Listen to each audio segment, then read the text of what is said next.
शब्दों में अपनी बात को रखूंगा। परम आदरणीय आयुक्त वाराणसी मंडल वाराणसी, साथ में हमारे पारिवारिक सदस्य के रूप में पद्मश्री श्री रजनीकांत जी, बहुत वर्षों बाद हमारी मुलाकात हुई।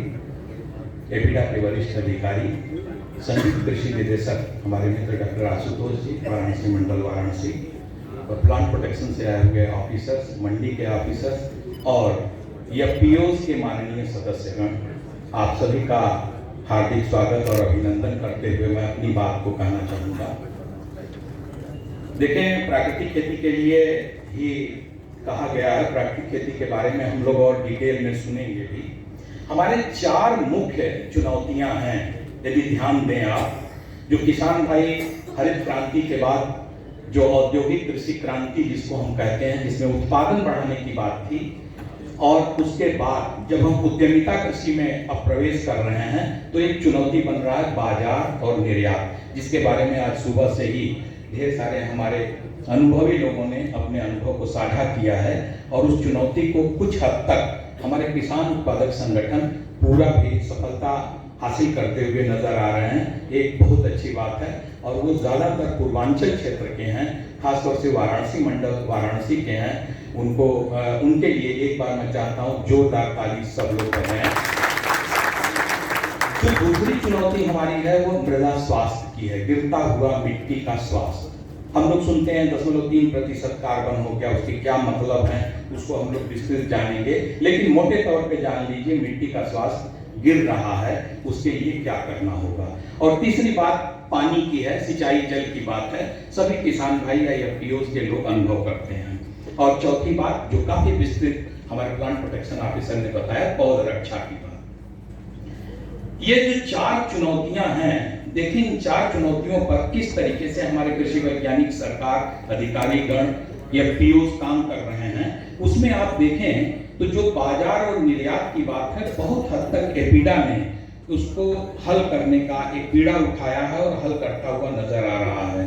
क्योंकि गाजीपुर जैसे पिछड़े जनपद में भी वहां पर एक आउटलेट प्राकृतिक उत्पाद का खुल गया है, और भी चोलापुर में भी एक छोटा उत्पाद है, आगे और हम लोगों की रणनीति है कि उसके उत्पाद खुले। यानी बाजार और निर्यात के लिए एफपीओ से अच्छा प्लेटफॉर्म और नहीं कुछ हो सकता। उसकी हैंड होल्डिंग सरकार पूरी तन मन धन से कर रही है, इसलिए वो दिन दूर नहीं है कि यह चुनौती बहुत जल्दी हल कर ली जाएगी। लेकिन मृदा स्वास्थ्य, जल और हम प्लांट प्रोटेक्शन की बात करें तो इन तीनों के लिए प्राकृतिक खेती से अच्छा कोई और हल नहीं है, ये तयशुदा है।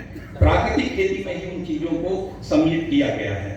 अब प्राकृतिक खेती में क्या क्या कंपोनेंट होंगे, क्या होगा, कैसे होगा, और एक जो सुपर चुनौती बन रही है, इन सब को हम मिलाकर देखें तो जो जलवायु परिवर्तन का है। एक मोटा सा उदाहरण देकर के मैं अपनी बात को फिर समझ करने की कोशिश करूंगा। आपको मैं बता दूं, शायद एहसास भी होगा कुछ लोगों को कि 2019-20 में गेहूं उत्पादन के क्षेत्र में उत्तर प्रदेश का जितना बड़ा रकबा है, उतना शायद किसी देश के बराबर नहीं होगा। 100 लाख हेक्टेयर एरिया में हम लोग गेहूं का उत्पादन करते हैं। और हमारा जो मुख्य स्टेपल फूड है, रोटी जिससे बनती है, गेहूं जिसको हम कहते हैं, उसके रकबे में कमी नहीं आ रही है। लेकिन यदि आप 19-20 और 20-21 के आंकड़े को देखेंगे तो 14 लाख कुंटल हमारा गेहूं का उत्पादन गिरता हुआ नजर आ रहा है। ये एक बहुत बड़ी चुनौती है कि यदि हमारे उत्पाद इस तरीके से गिरते गए तो जो हमारी चुनौतियां हैं, चाहे मृदा स्वास्थ्य का हो, सिंचाई जल का हो, पादप रक्षा का हो, वो तीनों चुनौतियों को पूरा करने के लिए एक समाधान है, तो वह प्राकृतिक खेती ही है। उसमें हम लोग और चीजों को सम्मिलित करेंगे। तो हमारा ये कहना है कि प्राकृतिक खेती को अपनाने के लिए हम लोग तो आगे हैं, आपको एक कदम आगे आना होगा। और एक अंतिम बात कहूंगा कि सबसे अच्छा उदाहरण हमारे आयुक्त महोदय जब हमारे जिलाधिकारी लखनऊ थे, 2017-18 में ही ये बात की सुगबुगाहट शुरू हुई, और सर के बंगले पर इसका सबसे पहले हम लोगों ने एक जीता जागता उदाहरण और स्थापित करने का प्रयास किया।